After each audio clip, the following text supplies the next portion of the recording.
এখানে একটি বৃত্ত আমরা দিয়ে দিচ্ছি আগের মতো।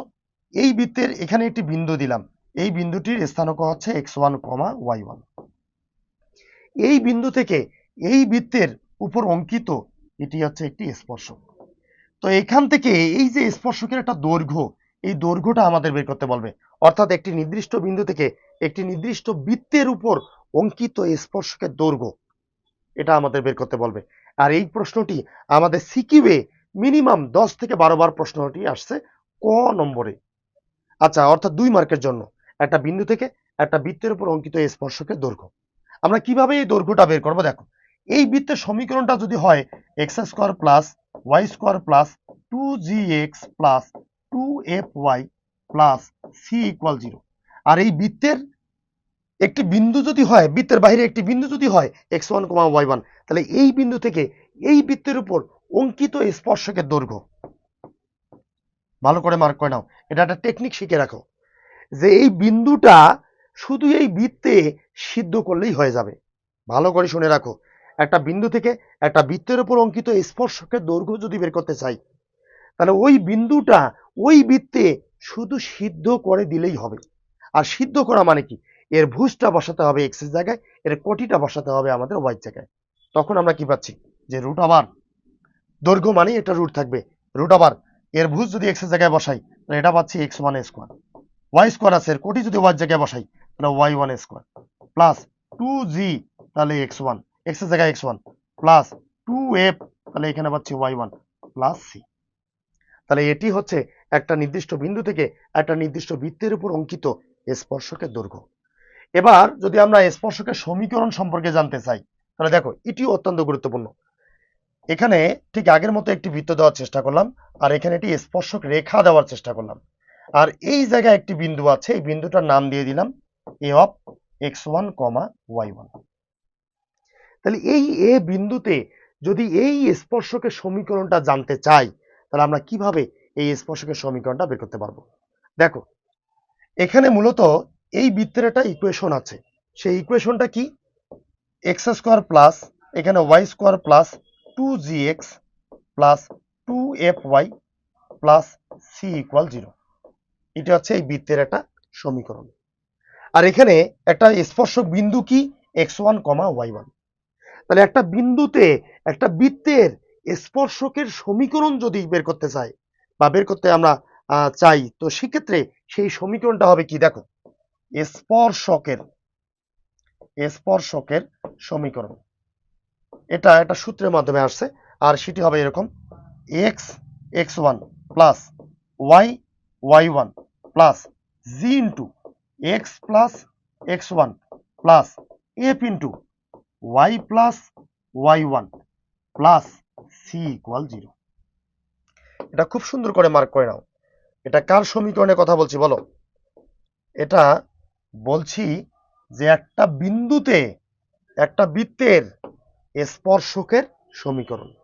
তাহলে আমরা এই ক্ষেত্রে দুইটি ইনফরমেশন সম্পর্কে খুব ভালোভাবে বুঝতে পারলাম যে যদি একটা নির্দিষ্ট বিন্দু থেকে একটা বৃত্তের উপর অঙ্কিত স্পর্শকের দৈর্ঘ্য চাই, তাহলে ওই বিন্দুটা ওই বৃত্তের উপর কি করব? সিদ্ধ করে দেব।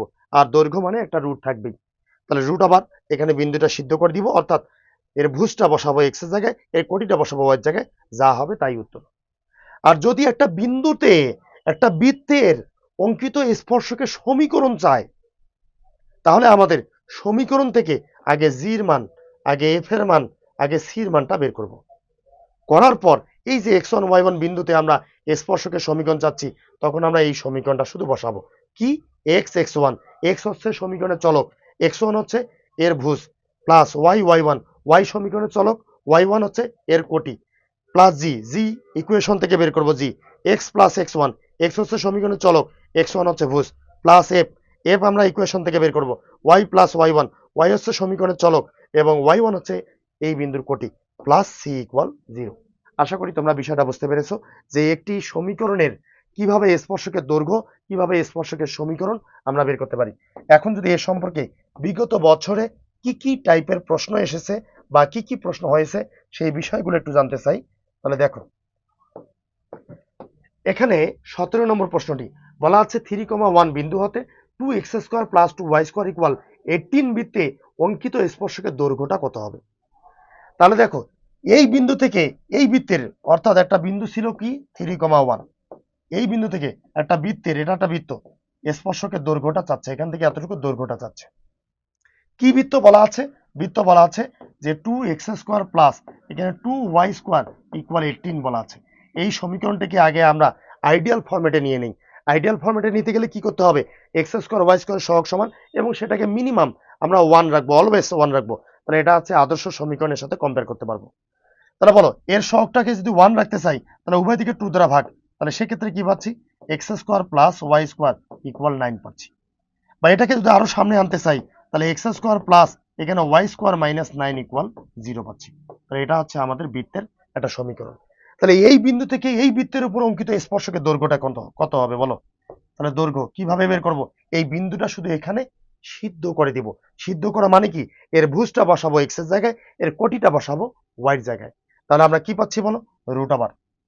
ভুজ যদি x এর জায়গায় বসাই 3x এর জায়গায় 3x² যেহেতু 3 এর উপরে স্কয়ার অর্থাৎ 9, 1 বসাবো y এর জায়গায়, 1 y² যেহেতু 1 এর উপরে স্কয়ার মানে 1, মাইনাস 9, তাহলে বলো 9 এবং 9 যদি কেটে দিই তাহলে এখানে রুট ওভার 1 আর রুট ওভার 1 ইকুয়াল পাচ্ছি শুধুমাত্র 1।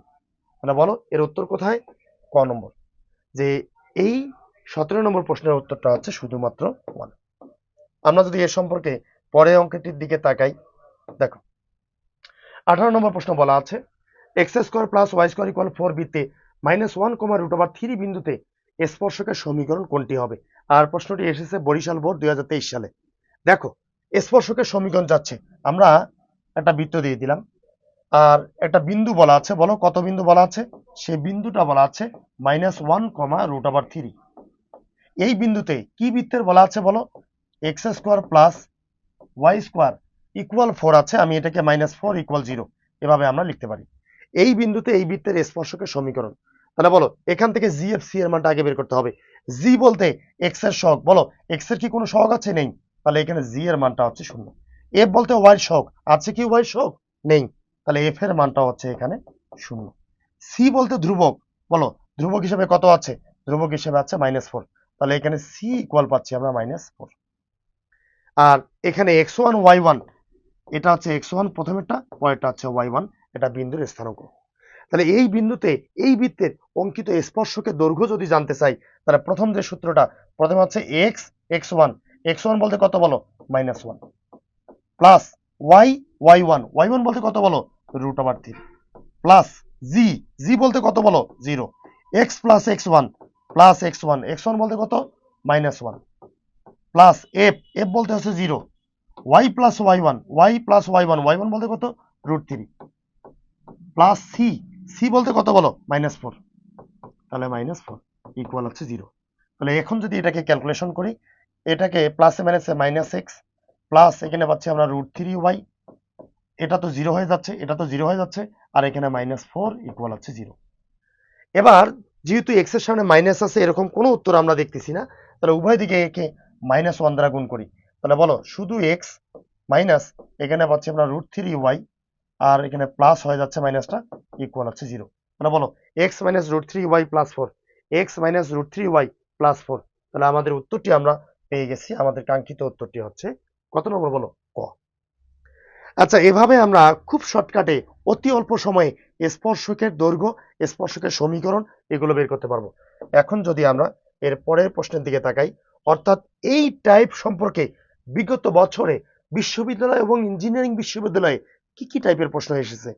এখানে যদি আমরা 19 নম্বর প্রশ্নটির দিকে তাকাই, বলা হচ্ছে 1, -1 বিন্দু থেকে x² plus y² -2x -2y plus 7 equal 0 বৃত্তের উপর অঙ্কিত স্পর্শকের দৈর্ঘ্যটা বের করো, বা কত হবে। এটা আসছে সাস্টে 19-20 সেশনে। তাহলে আমরা জানি যে একটা বিন্দু থেকে একটা বৃত্তের অঙ্কিত স্পর্শকের দৈর্ঘ্যটা যদি জানতে চাই তাহলে এই বিন্দুটা শুধু এখানে সিদ্ধ করে দিতে হবে আর উপরে একটা রুট হবে, তাহলে এর দৈর্ঘ্যটা হচ্ছে √1। বলো 1 x এর জায়গায় বসাবো, তাহলে x² আছে 1 এর উপরে স্কয়ার মানে 1 প্লাস y² y এর জায়গায় কি হবে? -1, -1 এর উপরে স্কয়ার মানে 1 মাইনাস 2x, x এর মান কত? 1, তাহলে -2, 2y, তাহলে y এর মান হচ্ছে -1, তাহলে -1 যদি হয় তাহলে 2 ইনটু -1, তাহলে -1 যদি দেই মাইনাসে মাইনাসে প্লাস হয়ে যাচ্ছে। এবার x square plus y square 2gx 2fy হয়ে গেছে প্লাস সি, সি বলতে হচ্ছে 7। তাহলে বলো -2 + 2 কেটে গেল, 1 1 যোগ করলে কত হয় 2, আর 7 + 2 মানে কত 9, 9 এর উপর রুট করলে কত হচ্ছে তাহলে 3। তাহলে বলো এর উত্তর, কাঙ্ক্ষিত উত্তরটা হচ্ছে আমাদের ঘ। আশা করি বিষয়টা বুঝতে পেরেছো। এবার যদি আমরা এ সম্পর্কে পরের প্রশ্নটির দিকে তাকাই, 20 নম্বর প্রশ্নটিতে বলা আছে x² + y² = 25 বৃত্তে 4,3 বিন্দুতে অঙ্কিত স্পর্শকের সমীকরণ কোনটি? রাজশাহী ইউনিভার্সিটি 22-23 সেশনে প্রশ্নটি এসেছে। তাহলে বলো এত বৃত্তে এত বিন্দুতে অঙ্কিত স্পর্শকের দৈর্ঘ্য, তাহলে আমরা কি জানি এটা হচ্ছে আমাদের x1, y1 বিন্দু। আর এটাতে কার কার মান দরকার হবে, জি এর মান, এফ এর মান, সি এর মান। তাহলে বলো এখান থেকে যদি জি এর মানটা বের করতে চাই, তাহলে জি ইকুয়াল এক্স এর সহগকে -2, শুধু 2 দ্বারা ভাগ, এক্স এর সহগ তো নেই তার মানে 0। এফ ইকুয়াল ওয়াই সহগকে 2 দ্বারা ভাগ, ওয়াই সহগ তো নেই তার মানে 0। সি ইকুয়াল, তাহলে বলো ইকুয়াল 25 টিকে যদি আমরা সামনে নেই তাহলে -25 = 0 পাচ্ছি। তাহলে সি ইকুয়াল পাচ্ছি -25। তাহলে এখন একটা বিন্দুতে অঙ্কিত স্পর্শকের সমীকরণ যদি জানতে চাই, তাহলে আমাদের সূত্র হচ্ছে এক্স x1, x1 এর মান কত বলো 4, প্লাস ওয়াই y1, y1 এর মান কত বলো 3, প্লাস জি, জি এর মান কত 0, into x plus x1, x1 বলতে আমাদের 4, প্লাস ওয়াই না এফ, এফ এর মান কত বলো 0, 0 into Y plus y1, y1 এর মানটা কত 3, প্লাস সি, সি বলতে কত, সি বলতে -25, -25 ইকুয়াল হচ্ছে 0। তাহলে এটিকে যদি আমরা এখন ক্যালকুলেশন করি, এর মান তো দাঁড়াচ্ছে 0, এর মান দাঁড়াচ্ছে 0। তাহলে এখানে পাচ্ছি আমরা 4x প্লাস 3y, আর সবার শেষে আমরা পাচ্ছি -25 ইকুয়াল 0। তাহলে 4x plus 3y -25, 4x plus 3y -25, তাহলে আমাদের কাঙ্ক্ষিত উত্তরটি হচ্ছে গ। এভাবে আমরা খুব শর্টকাটে একটি বিন্দু থেকে একটি বৃত্তের উপর অঙ্কিত স্পর্শকের দৈর্ঘ্য এবং একটি বিন্দুতে স্পর্শকের সমীকরণ সম্পর্কে এই অঙ্কগুলো খুব সুন্দরভাবে করতে পারবো।